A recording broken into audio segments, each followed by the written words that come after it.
girl Tamika and I am back, Jack.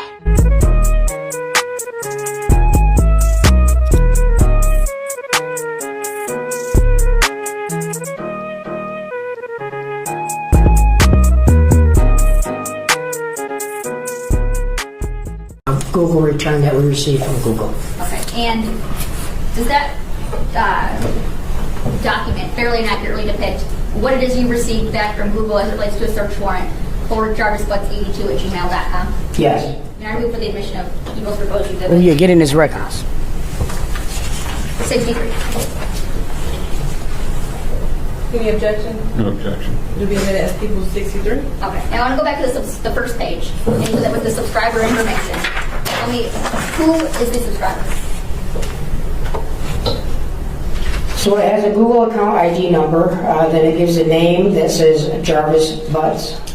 It has an email address, jarvisbutts82@gmail.com. There's also a phone number that's connected to it, which is 313-585-8719. I wonder if he still got the same number so I And is there can a call birthday this bitch associated with ass.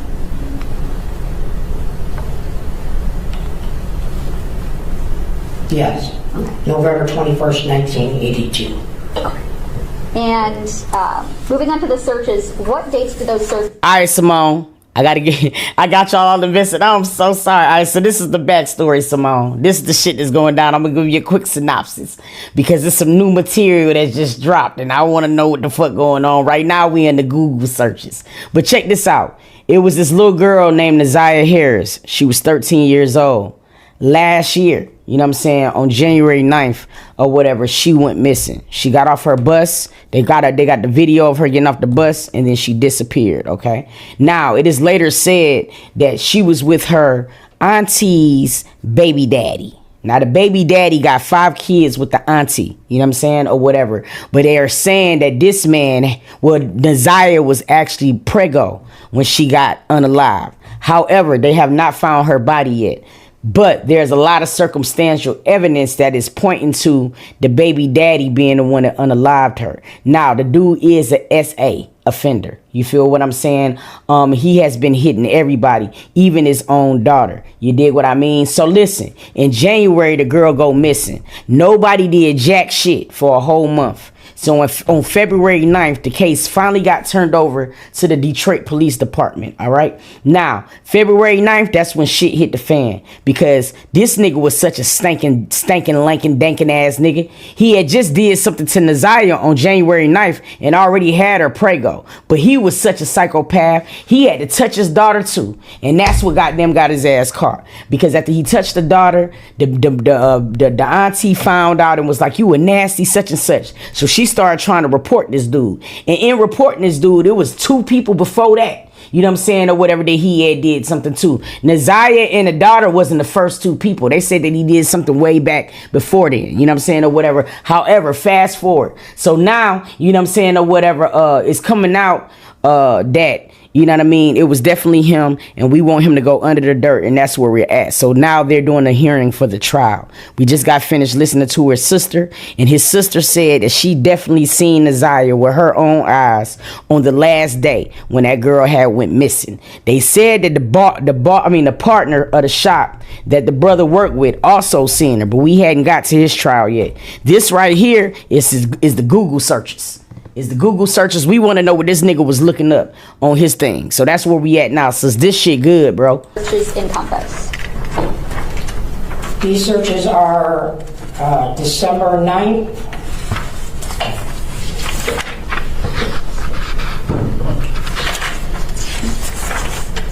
Of what year? Yep, December 9th, 10th, and 11th of 2023. Okay. And it's fair to say that those are the entirety of all of the searches from those days. It is not all of them, no. Those are just select ones from the Google return. Yes. All right. Starting with December 9th, pull the tell mic me down. which ones that we have in that exhibit. So the first, you want me to read the ones that are just highlighted, or you want me to start at the top of here? Read it all.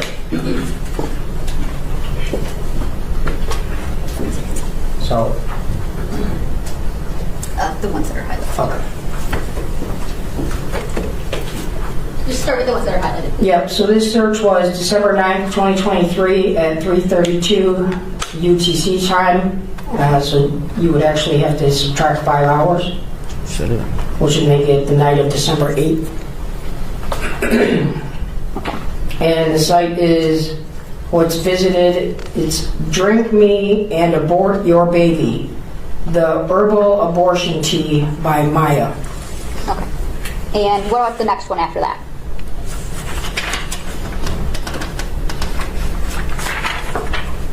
There is a site that's visited on December, it says here December 10th, 2023 at 9:32 p.m. UTC, so -5.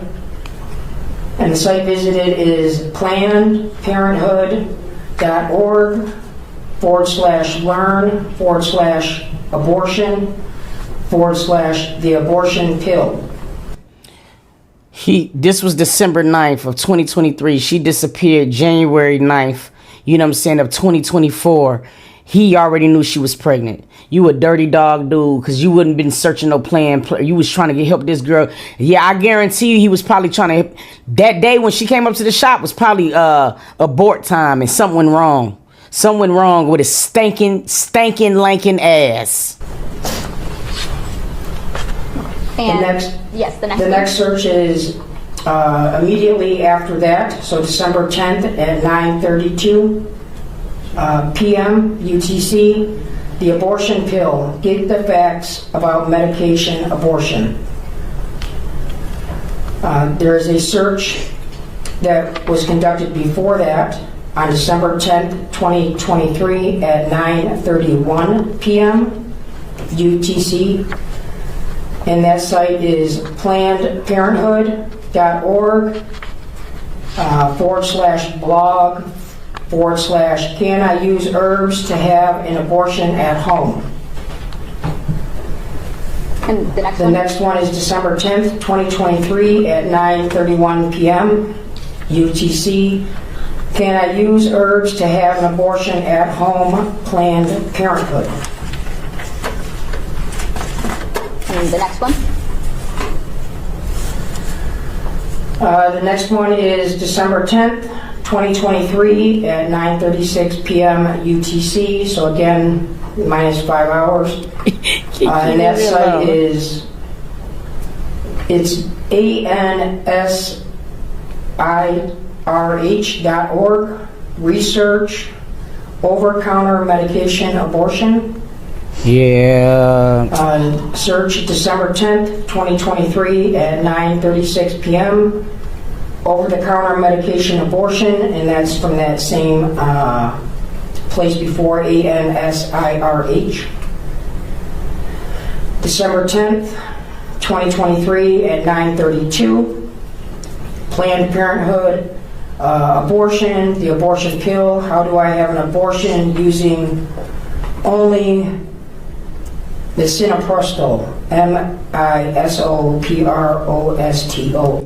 Ain't that antifreeze? L. The next search, December 10th, 2023 at 9:32. Planned Parenthood, learn abortion, the abortion pill. So it's like the same. Naziyah's father died looking for her. He was already ill when this happened. He was like, he had like a heart condition. And when she first went missing, you would see some of his interviews or whatever. Because I've been following this case since last year. I swear to God, you would see interviews when he was passing out flyers and everything for his daughter, Shawty. But he ended up dying. I think he ended up dying in I want to say it might have been like May or June or something like that. He died. She hadn't even been missing. Like, they hadn't been declared missing, like, not even 3 or 4 months before he died, bro. Back and forth to the same site.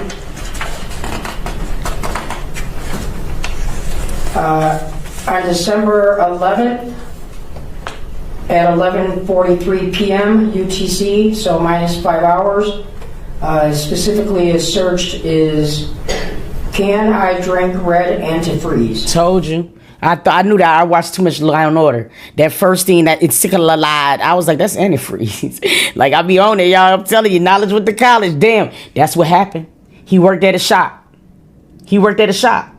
Come on, y'all. I'm finna figure this case out. We finna figure it out right now. Cause listen, I'm the type of nigga, I be up all night and we'll be on Google Maps. And I've been to find out where I've been and followed this whole case and found out where he done put her, y'all. I swear to God, this is how invested I be. But yeah, that nigga, they was already at the shop.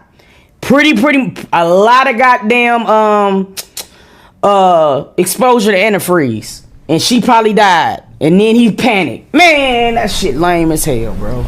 Again, that same item is searched again right after the same time, 11:43 on December 11th, 2023.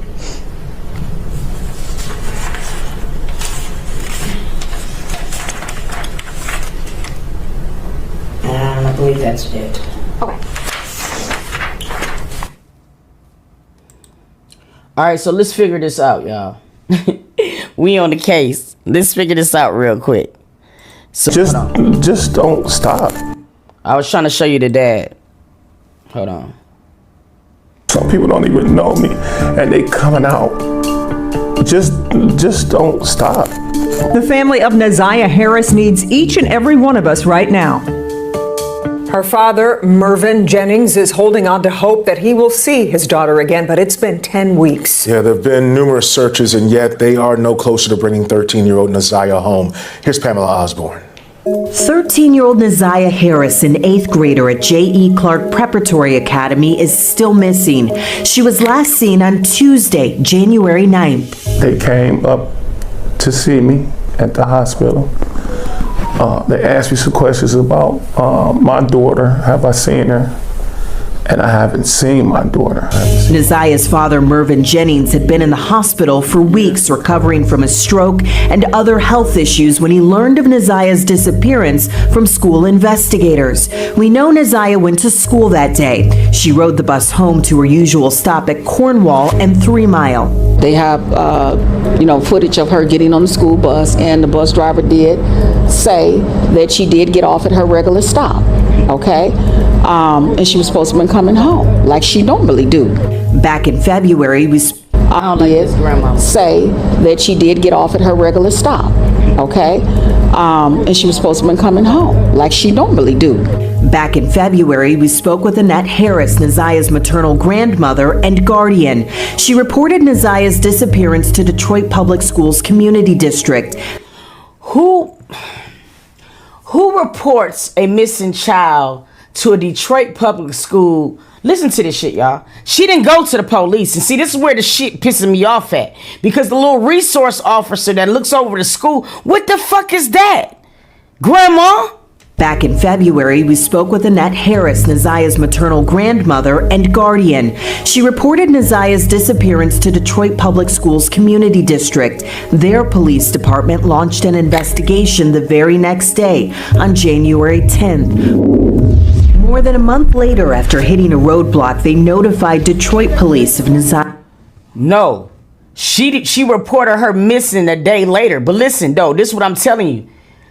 They report the police officer who was over Naziyah's case when it first happened. That wasn't a real police officer. He was like, you remember how we used to have them like resource officers at our school and shit who would work through the police officer. He was retired. You know what I'm saying? So she didn't even go to the police station. She went to this big fat nigga. I'm gonna show you the fat nigga she went to, and he was about to retire.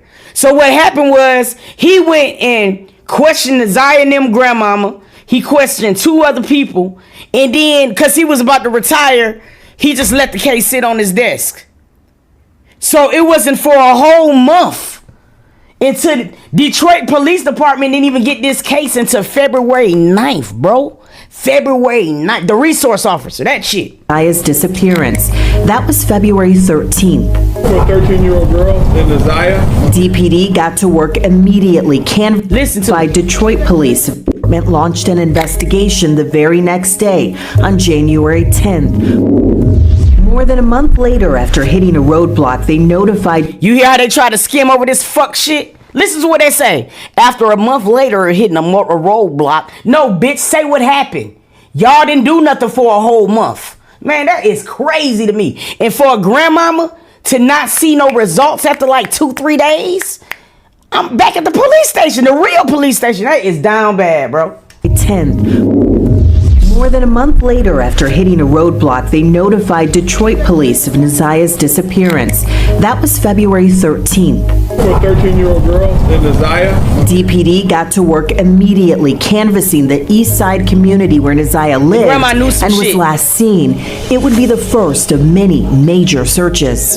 I would describe as a metropolitan scavenger hunt. You know, the searches have been everywhere. Tamara Smith, the DPD commissioner from the district where Naziyah went missing, helped us put pins on a map. Investigators from more than a dozen local, state, and federal departments have searched all over the city of Detroit, Clinton Township, also in and around Ann Arbor. We've been heavily canvassing the Grace Church, area around the Rouge River, outskirts of Brightmoor. Specialized water rescue and recovery teams have assisted in some of the searches, while the net of concerned community members pitching in to help find Naziyah grows wider. We had active gang members, people who are deemed to be the worst of the city, who were viciously out looking for her, passing flyers out, going door to door, canvassing. We all want the best. We want to see Naziyah home in the living. I'm sorry, Detroit DPD. Y'all systems suck. Y'all failed this girl. Mervin suffers from congestive heart failure, but is out searching himself every day he's well enough to, with his wife Nakia by his side. And it's just been very trying, taxing, and empty, but we're not going to stop.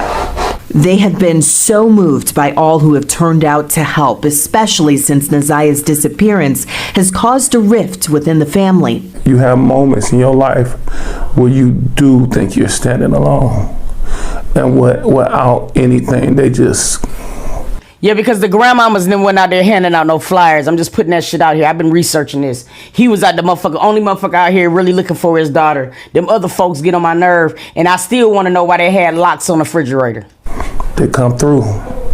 They come through, and they there. Naziyah's family is still waiting and wondering what happened to her after she got off of her school bus. I want to see her again. You know, my daughter wants to see her again. Pamela Osborne, Local 4. And right now, we're still waiting to hear from Detroit Police and Detroit Public Schools Community District for up. Yeah, they don't know shit.